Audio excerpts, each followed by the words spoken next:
Today I'll be speaking on the nature of astrology. This will be a talk primarily focused on what astrology is.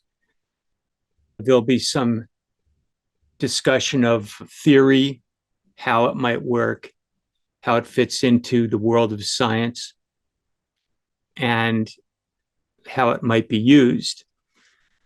A lot of the material presented today is found in two books of mine that have been published. One, The Nature of Astrology, is a comprehensive work that involves quite a bit of detail in my efforts to understand how astrology got started, what it is, what are the historical and social circumstances that have led to its decline, because astrology is an outcast, a marginalized subject. The book, The Nature of Astrology, is long. It's over 500 pages, and it's not light reading. But for those of you who may be interested in digging into the subject, I would recommend it. I also have a title called What Astrology Is and How to Use It, which is more of an introduction to the subject and concentrates on the elements of astrology, its components, and how you can develop an understanding of it on your own.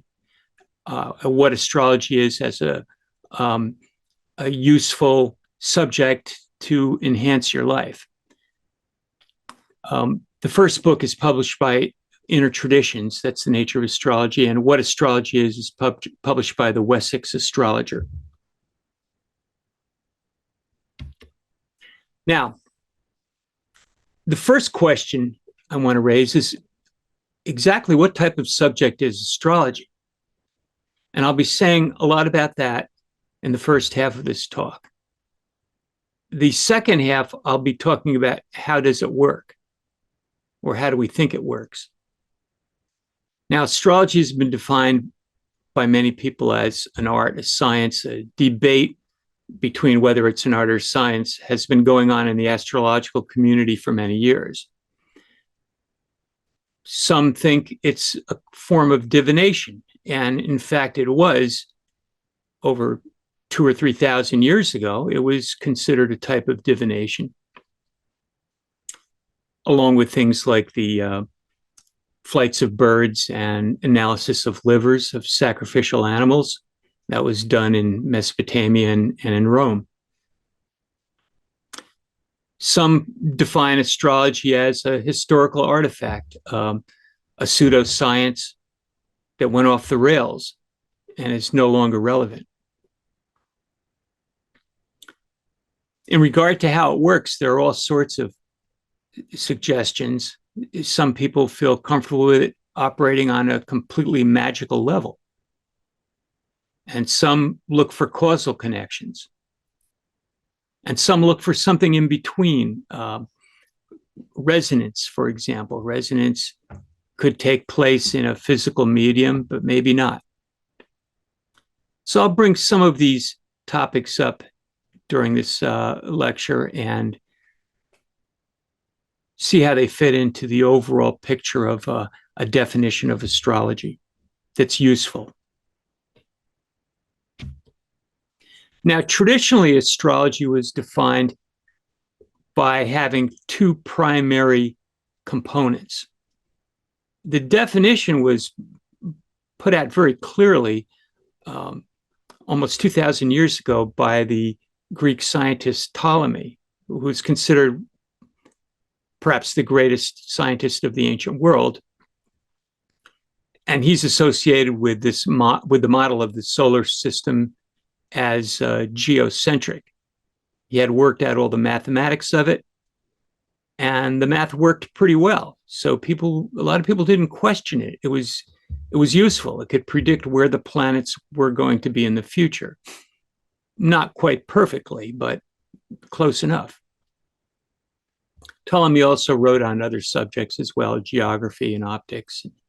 But he wrote a book on astrology that came down to us as Tetrabiblos, or 4 books on astrology. And in it, he defined astrology as having 2 major branches, universal and genethliological. These terms became, during the Renaissance, known as natural astrology and judicial astrology. And in today's astrology, they're known as mundane and natal. And then there are other subdivisions of natal or related divisions, horary and electional astrology and ingresses and so on.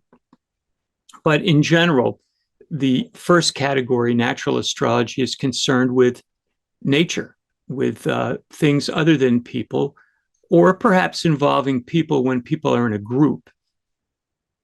But it was traditionally associated with climate, weather, agriculture, plagues. And natural astrology was never really questioned. During the Renaissance, it was considered part of science. Judicial astrology has been a problem. It's basically the astrology of individual humans. And it comes down from Greek and Roman times as having a strong fatalistic element to it that is not acceptable to Christianity. And that was a major problem if you look at the rejection of astrology during the Renaissance. You see that a lot of the objections had to do with the implied fatalism of the subject. The astrologers did respond to that criticism in very sophisticated ways, but they were not heard.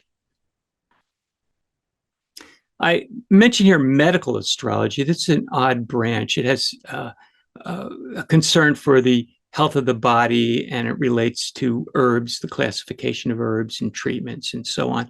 So it's a bit of both. It deals with people in terms of healing, but it also deals with nature in terms of plants and adjustments to the body and so on.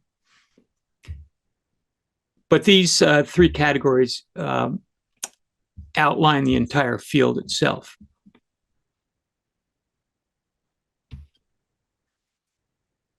Now, I like to define astrology as a subject. There's a tendency among people in astrology to define it as an art or a craft, but that's a very anthropocentric point of view. As you saw on the last slide, there's a whole branch of astrology that has to deal with things other than people. So the definition of astrology as an art or a craft is very limiting. It's like trying to define the field of psychology as just psychotherapy. There's a lot more to the field of psychology than that. There's research and theory and so on. So if you define astrology as a subject that contains more than just a practice, I think you will have a better grasp of what is really involved in it and what it can do, what it is thought to be able to do. Now, astrology is a subject with great explanatory power. And it's one of the reasons why it's had problems in being accepted in Western culture in particular. It is like science and philosophy and religion and sociology in that it offers explanations on such broad scales that you can almost eliminate any other point of view. Astrology provides structures to subjects like history and psychology and agriculture. And it provides these structures in a similar way to how mathematics provides structure to the physical sciences, chemistry and physics in particular. Astrology is different, though, in that it actually bridges the social and the natural sciences.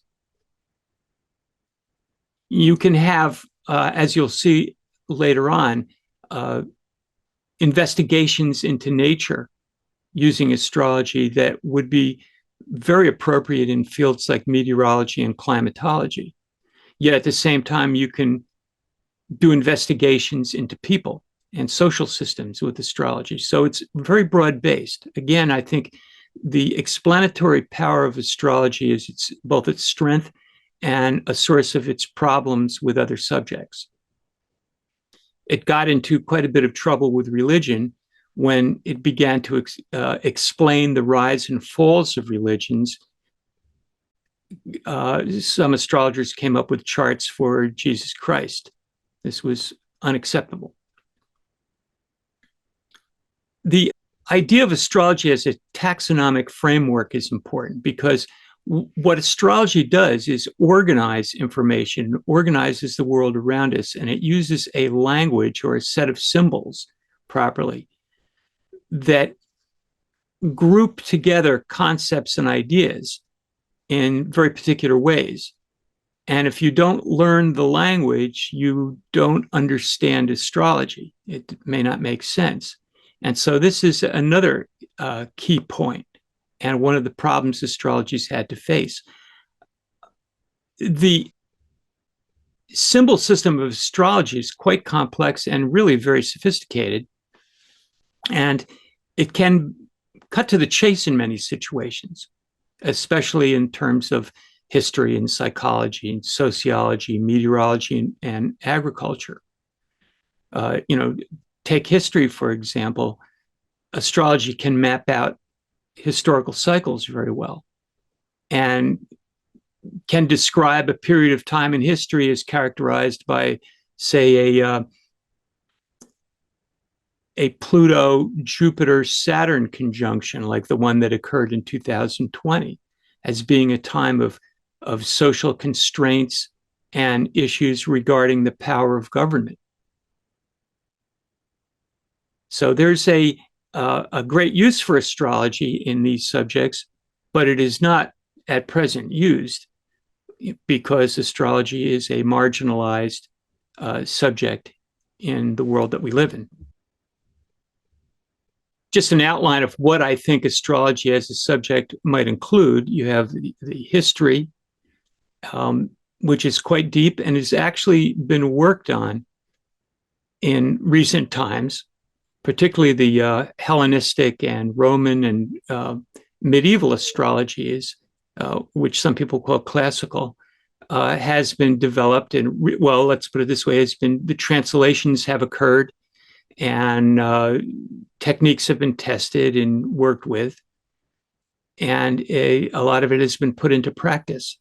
But the history has been written by astrologers, or some histories at least, for the first time. Previously, the history of astrology was in the hands of historians who did not understand astrology. Astrology has some theories. They're not very developed. There's no funding. There are no institutions to support astrology, so that creates a lot of problems. And there are different explanations, which I'll talk about later. There's some research in astrology, some of which is very good. I'll mention some later. A lot of it is not very good because it is done by people that don't understand astrology, and that could be either non-astrologers or astrologers. You have people coming from physics that impose their views on astrology, create a test that basically reinforces the view that they hold going into it, that it doesn't work, and then it's published in a major journal. And then you have astrologers who don't understand statistics, doing studies that are not properly designed and are consequently rejected. So research has been done, but a lot of it has not been done properly. Philosophy and spirituality. This is an area that I think is very important.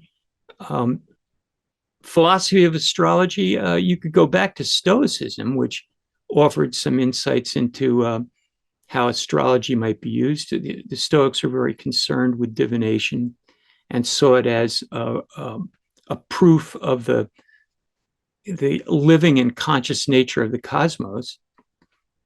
Stoic metaphysics is very interesting, but not much of it is known, or a lot about it, only through secondhand references, because all of the early Stoic material did not survive. Spirituality, many astrologers do use astrology for spiritual purposes. I think the greatest value for that astrology can be applied to for a person would be self-knowledge, personal insight, understanding our behaviors, why we are the way we are, how we may improve, what are the most natural pathways for us to move into the future, what are the best times to make changes. Astrology can provide a supportive framework on which a person can develop spirituality, many kinds of spirituality. I'm not saying that astrology by itself is a spiritual path. It could be, but I think that it's probably best seen as an aid or methods of moving forward and understanding change over time. And then there's the practice. 99% of people in astrology are practicing. They're out doing consultations, consulting with people, publishing, speaking, and so on. And there are issues about standards that have gone on in the field for many years. There are certifications, but they haven't caught on in a large way. And at present, it's kind of a free-for-all in astrology, and those who can market themselves best usually do better. So the dilemma for modern astrology is a complex one. I think that astrology is, and this results from the fact that astrology is a complex subject, and you can't really reduce it to one worldview. It works on a lot of levels, and yet at the same time, it's internally consistent. Astrology is not a made-up thing. It's based on geometry. It's based on angular distances between things, the quantification of time, and so on. One major dilemma is that most people in astrology, which, as I said, are the practitioners, have not agreed to a common set of definitions. There's quite a bit of disagreement over techniques, but there are general agreements on technique, but there are some differences in some cases. So modern astrology is alive and well, but it's marginalized. And it is difficult for modern astrology to move forward because it has no institutional support. And the scientific and religious institutions and establishments are against it. Now, astrology raises some interesting issues. It raises the fate versus free will issue. And this can be a talk on its own or an entire book.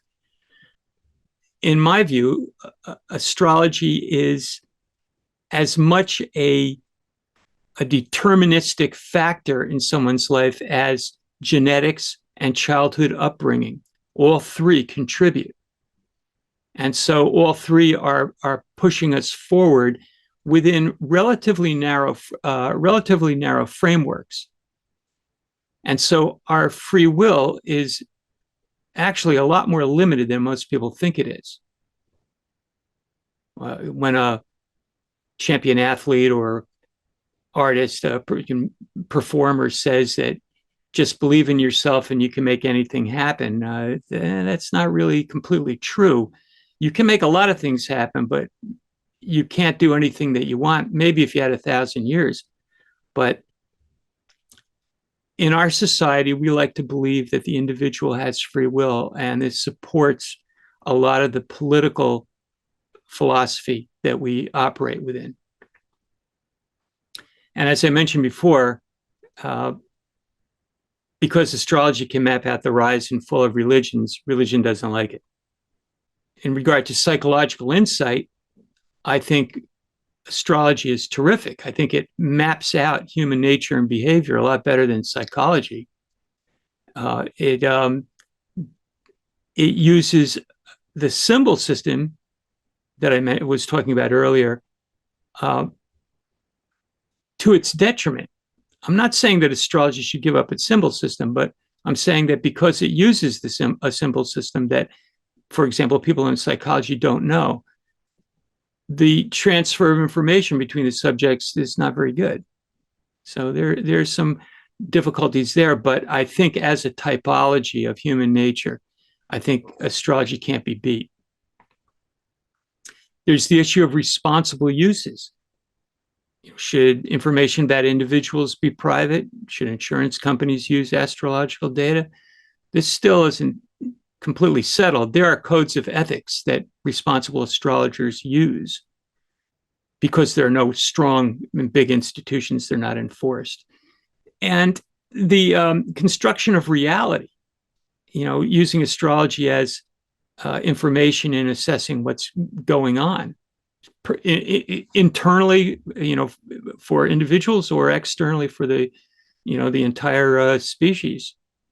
I think astrology is quite powerful in that regard. Okay, so I want to move to the second major topic of this talk here. How does astrology work? Because that's the question that keeps coming up. I remember talking to a scientist one time about astrology. He knew a little bit about it, but he said to me, he says, the bottom line is nobody knows how it works, and so you can't even get in the front door. And that's a very true thing. So I think this needs to be addressed more. This would come under theory and astrology as a subject. It would also involve research. And the first big question is, does astrology work through signs or causes? And this goes back to the Greeks and the Romans. You can look at the Neoplatonists were very clear that they thought astrology worked through signs. Stoics may be a combination of both signs and causes. The non-causal explanation is the idea that planets are information carriers, and there's action at a distance, and people that support this will bring up things like non-locality in quantum physics, and they'll talk about Carl Jung. The psychologist Carl Jung studied astrology for most of his life, did some experiments with it, and thought very favorably of it. A lot of this part of his work is not that well known, but if you dig in, you can find quite a bit. The non-causal definition of astrology would include things like divination. Divination implies accessing supernatural entities. There are many in astrology who think it is a type of divination. I've often said that, well, if you accept that it's as a type of definition, then you don't have to be bothered with really thinking about how it works, because that explains it all. You explain it by the unexplainable, in a sense. Well, sometimes it's easier just to get on with your work and not be bothered by theory. I'm bringing these up because I think that the rest of the world actually does care about theory. And so people in the field of astrology should as well, and continue to develop their ideas. And I'm not favoring causal over non-causal at all. I'm just saying that these are two different perspectives, and they both could be fleshed out in various ways. Now, the causal definition would be something like planets modulate some kinds of factors. They modulate, say, electromagnetic radiation. They modulate gravity. In other words, the signal is carried by a force. And there are many people that support that. Ptolemy advocated something like that. He had a model of astrology that was similar to Aristotle's, where there were forces from way outside the system were coming down and moving towards the Earth at the center in what was called the sublunary realm. And each planet had its force, and they differed. There are a few people in modern times, Theodore Landshire and Percy Seymour, who have worked with causal explanations for astrology, and I'll mention them later. Now let's look at the non-causal approach. The non-causal approach emphasizes the idea that there are human-invented coordinate systems. The way we measure where the planets are located is against basically a set of rulers that we've created, that we've invented. They're based around natural motions. And what astrology does is it works with ecliptic positions. Ecliptic is the path of the sun as we see it from Earth. From the perspective of the sun, it would be the plane of the Earth's orbit.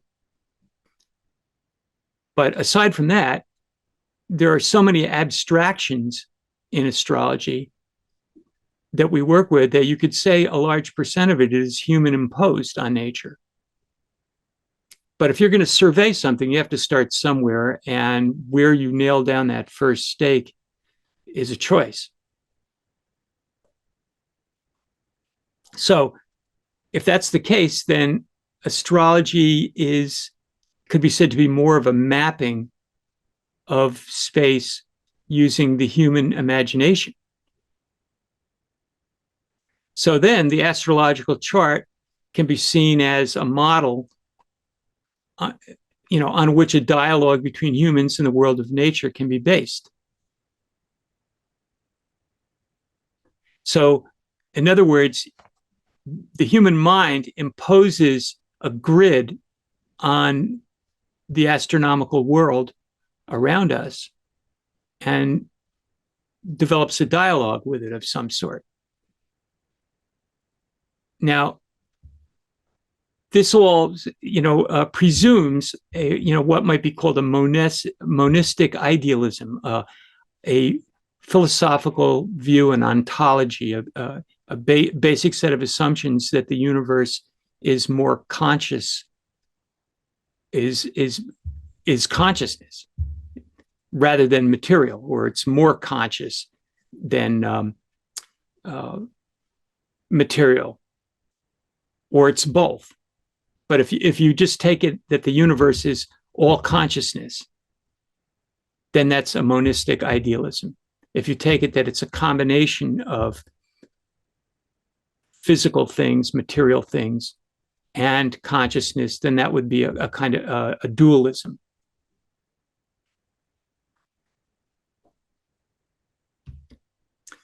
So in the non-causal category, there are a couple things that I want to mention. One is synchronicity. Now, Carl Jung came up with this idea that there was an acausal principle connecting things, and he noticed odd connections in his therapy work that he was doing, that somebody would have a breakthrough, and at that moment there would be another event occurring at the same time. And he used astrology to show that these linkages were actually demonstrable in a kind of a geometric and mathematical way, time-based way. But he thought that there was, even though causality was a real thing, there was this tendency of events to group according to meaning. And the astrological symbolism, would be involved, would connect all these things. And he called that synchronicity. The ancient Stoics also had a concept that was similar. They called sympathy, the idea that all things in the cosmos that had a commonality to them could transmit information instantly between themselves, a kind of synchronicity. So synchronicity is a connection that's kind of invisible, that's non-material, instantaneous, a little bit like non-locality in quantum physics. Now, another topic related to a non-causal definition of astrology is what's called archetypal cosmology. And this is a reasonably well-developed body of knowledge. It combines a lot of different ancient and modern spiritual and philosophical positions. You can look into it. There's a journal that's published and a few books on it. It's kind of a modern Platonism, so it's basically idealism. And it argues that the driving force of the cosmos is consciousness, and that humans are able to participate with this ongoing creation.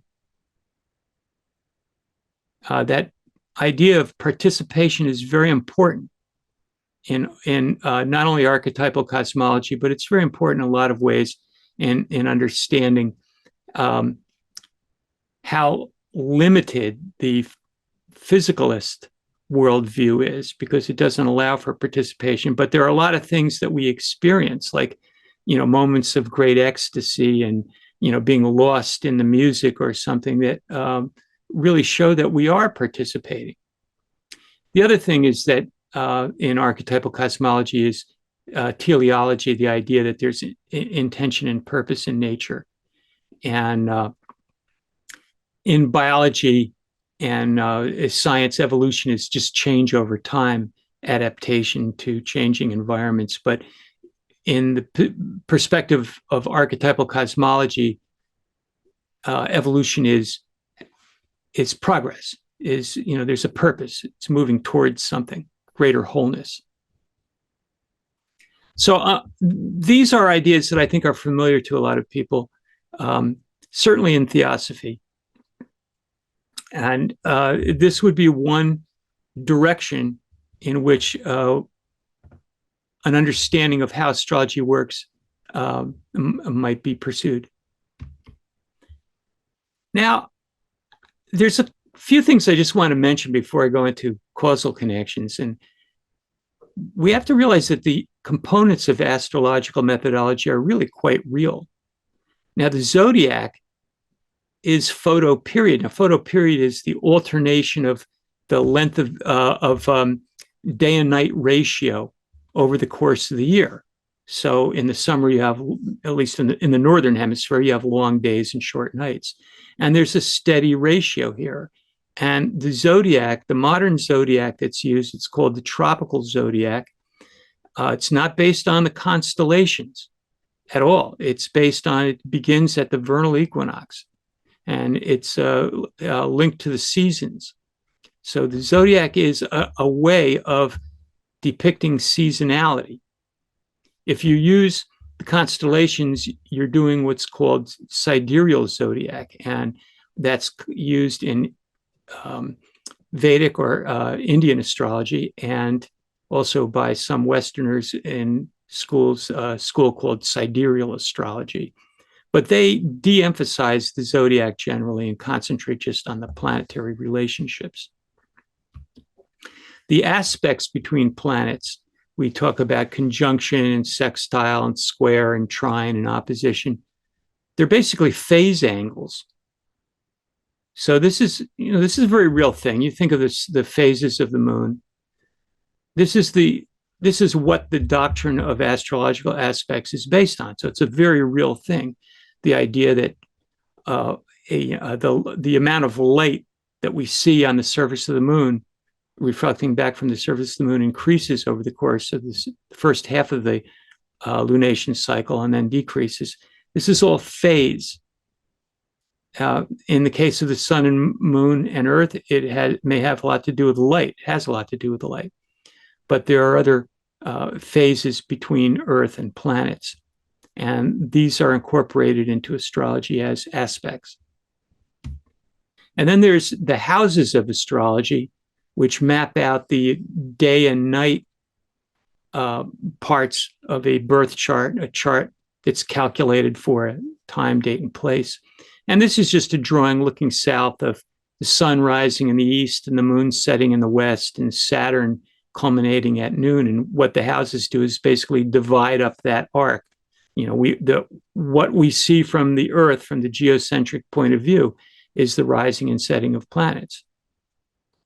And that's been traditionally divided into 12ths, 6 above the surface and 6 below. So you have 12 houses. All right. So just the point being that what astrologers are actually doing and working with has a real basis in reality. There's nothing made up here. There is, though, the size and distance issue. There are some things in astrology, like asteroids and objects in the Kuiper belt, that are very small, and yet astrologers use them in their readings, and they get results from them. I could say for sure that the planet Pluto packs a punch, a real big one, and it's small. It's a third of the size of our moon, and it's way, way out there, very far away. So distance doesn't seem to matter with astrological effect, and this defies the laws of physics. This is a big problem. Now, I've explained it as that the astrological effect is really a distance factor. AE equals 1 over daily motion. So a planet that moves very slowly, which would be the case if it's far away, has a lot of power. And with the planets that orbit closer to the sun, there are these moments where they appear to turn retrograde, and they do slow, their motion slows down. The motion of the planets as we see them is not constant. It varies from 0 to whatever their daily motion might be. In the case of Mercury, it's from 0 to about 2 degrees of celestial longitude a day. So that would indicate that when a planet is very slow or more or less stopped, it has a lot of power. And we talk about things like Mercury retrograde. That occurs when Mercury slows down, stops, and turns backwards. So there may be something to this, but I'm just bringing it up because it's a crucial point. Now, evidence for astrology, I mentioned before, there have been a lot of studies, some good, some bad. This is probably the best. Michel Gauquelin, he was a French statistician and psychologist during the 1950s, 60s, 70s, and I think in 80s. He and his wife, Francois, collected data and analyzed the rising and setting and culminating positions of the planets in birth charts. And he found out that there were differences, that if you took the charts of athletes and athletes that were good athletes, not just any athlete, ones that had actually scored something, had won awards. He had definitions for this. His scientific work was worked out very carefully. He found that there was a statistically significant tendency for the planet Mars to be rising or culminating, and that did not be the case for, say, artists. And this diagram here shows the red is the position of Mars in sports champions, and the green would be the expected. That would be the control.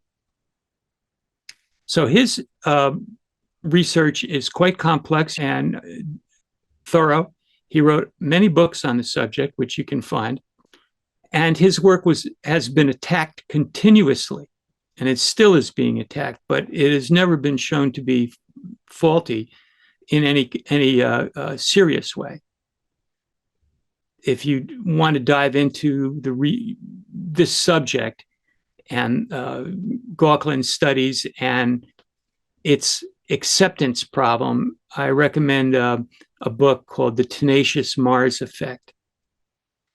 If you can find it, I think it might be out of print now.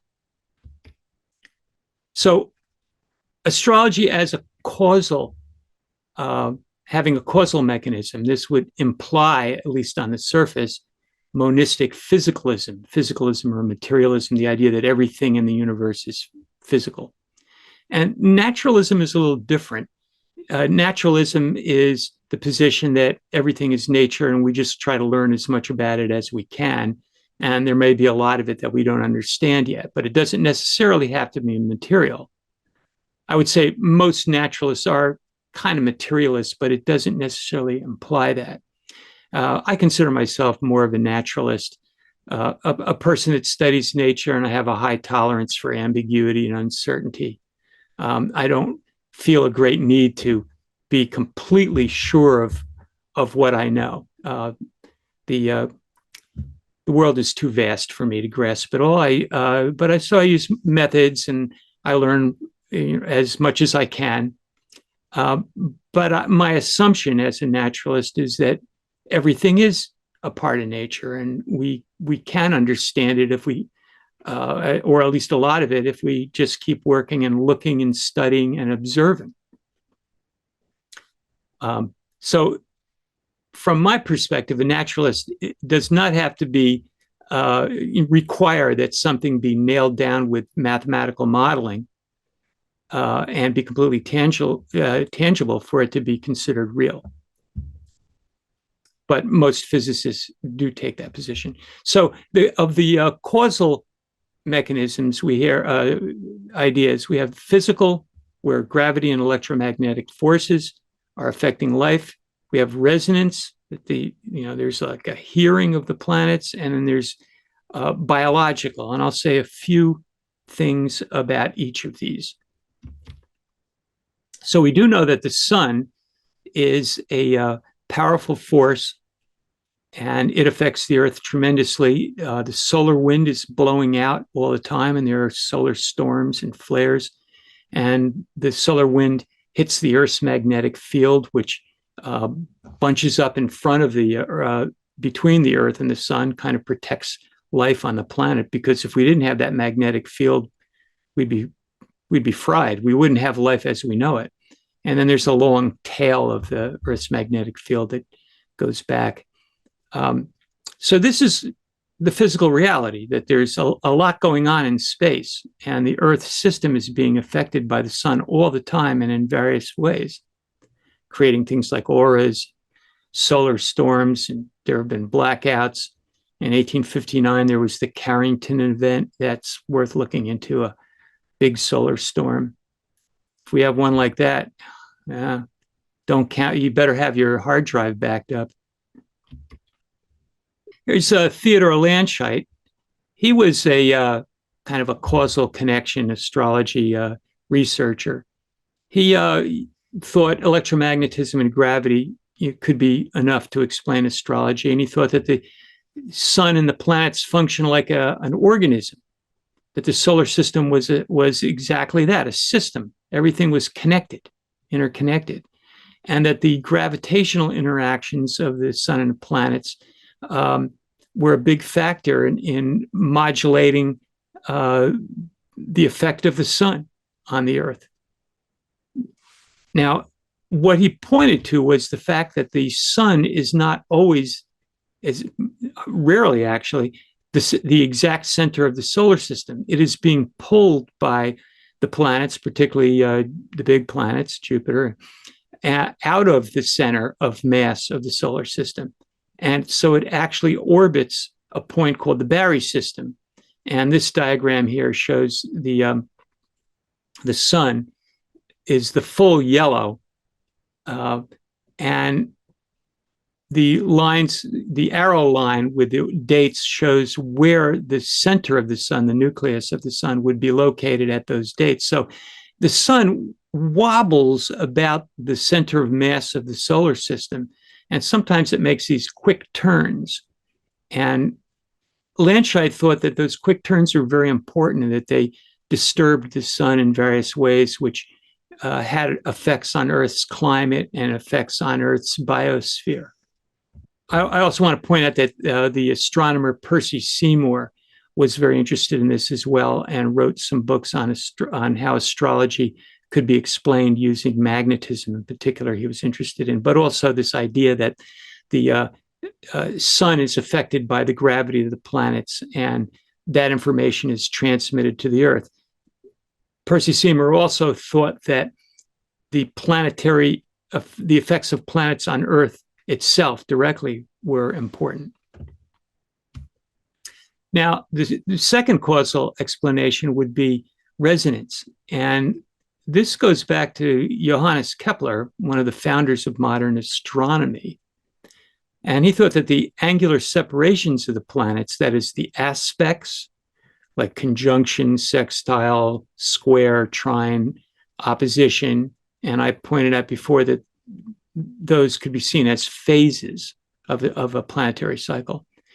He said that they produce tones, like musical tones, that could be heard by the inhabitants of the Earth, so that the astrological effects were really the result of a special sensory system that organisms have, that humans have. And so he saw that the true cause of astrology was people themselves. The planets were just making their noise in space anyway, and we had the capacity to understand it and make some sense out of it. A third explanation for astrology is more biological. And this was something that I've pursued to some extent. I wrote a book on it called The Circuitry of the Self, and it's the idea that developmental stages in humans, at least, fall into an interesting pattern. And as these developmental stages have been described by people like Freud and others, Erickson and so on, Rudolf Steiner, that they correlate very closely with Moon, Mars, Mercury, and Venus in that order. So that between ages 0, birth and 2, the moon is the dominant influence, and a person gets imprinted with the moon as it was at their birth. It gets triggered by resonances. I'll give you an example, an easy one. At age 8, on the 8th birthday, Venus will be in the same position that it was when you were born, anybody. There's similar things with the other planets. And what I argue is that when these planets are triggered, they open up windows of imprint vulnerability. And a person takes in that information at that time and consequently becomes the person that they are. I won't say too much more about it, except that it is a little biological, and it's based on chronobiology. It's based on circadian rhythms and photoperiod, and there are correlations with planetary cycles, very clear-cut ones. And there's also astrometeorology, the idea that the planets affect the weather. This goes back to natural astrology, and for my Ph.D. thesis, I tested out one of Johannes Kepler's ideas that the planet Saturn and its relationship to the sun and Earth correlates with cool temperatures. And so I took lots of data, temperature data, and measured it out. And this graph shows temperature on the y-axis, and the line, the horizontal line in the middle, that would be the mean, the norm for the period. And the blue line, which drops down in the middle, is time. And this is a 21-day period here. And the Sun-Saturn opposition, from the Earth's point of view, occurs when the temperature drops down to the lowest. So I was able to show that. I wasn't able to explain it completely, but I did publish a few papers on it. So the fact is that astrology, the subject matter of astrology, seems to be limited to complex self-organizing systems. System theory is the interdisciplinary study of systems in general. And I think this is crucial in understanding how we can place astrology in a form that is both meaningful to someone who is invested in science and meaningful to somebody who is invested in nature and taking the understanding of nature further. Systems complex self-organizing systems are a phenomena that are unlike anything else. Examples being a cell, a body, or a social group. You can have a single bird, or you can have a flock of birds, and you can have a flock of birds exhibiting coordinated behavior. So the term systems is referring to a kind of process in which components are constantly self-correcting through feedback loops, internal feedback loops, and function as if it was an individual. So self-regulating systems are really ubiquitous. I mean, each of us is a self-regulating system physically and also mentally. And examples that are non-human would be things like hurricanes and tornadoes and the climate system over long periods of time.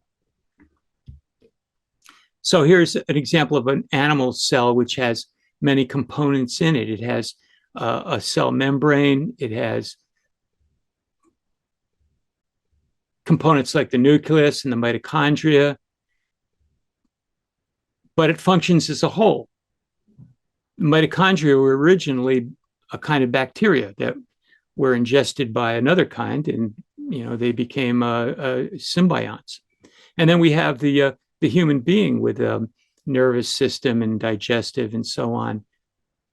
The system operates when all the parts are functioning together. Now, there's a phenomena associated with self-organizing system that's called emergence, which is what happens when all the parts converge in such a way that something novel and usually unexpected occurs. So on the left diagram here, I have slime mold life history. They start as free-living amoebae, and when under stress, they aggregate, and they actually form something that looks like a mushroom or a fungi or even a plant. So differentiation occurs, with these individual amoebae and forming this stalk and then creating spores. And that's how the organism survives. Now take a look at humans. There's this drawing here where people's minds are connecting to like a group brain, and it says the internet. Well, you could also see something like that and call it this, and talk about the stock market, or you could see something like that and talk about a country, a nation state. So there are these self-organizing systems that are non-physical, that are created initially and sustained by individuals, but they're non-physical themselves, and they survive the lives of their founders. A nation state has a certain kind of behavior pattern, a certain kind of identity, and this can go on for centuries. So these are very real things. And what I'm saying is that this may be the most fruitful approach to understanding what astrology is, looking at systems, realizing that systems are the only things that astrology subjects studies. And you could go back to my first slide, see all the things that it does. It's all what weather and the seasons and human beings, the body, the physical body. These are all self-organizing systems, and astrology is mapping them out. So emergence is an interesting idea. It's been around for a while. Philosophers have talked about it. It's still not rigorously quantified, so it's recognized by physicists, but they study it still. The Santa Fe Institute is a place where people study what's called complexity, but it's basically what I've been talking about with systems. And you can see there's a hierarchy here, going down to atoms, and then you go to cells, and you wind up with ecosystems. And if you want to mention the Gaia hypothesis that was put forward by James Lovelock and Lynn Margulis, then you have the actual Earth itself, or at least the surface of the Earth, Gaia. It's operating like a complex system. Well, okay, I'm going to stop here. I think that this is completes what I really wanted to say. I hope you've gotten some ideas about how to think about astrology from this. And my proposed definition then of astrology would be the subject that develops and explores mapping techniques for the analysis of complex self-organizing systems that display correlations with the natural geocosmic and astronomical periodicities of the temporal environment. That's my, highfalutin definition of it. If you want, if a scientist asks, you can quote me on this. But I think it obviously has multiple purposes. We do need to know what astrology is. We need to have a definition of it, but we can also benefit from it personally, and that part of it is very open-ended. And as I said before, I think it's invaluable for self-knowledge, and self-knowledge is the foundation of any kind of real spirituality and participation with the world. Thank you for listening.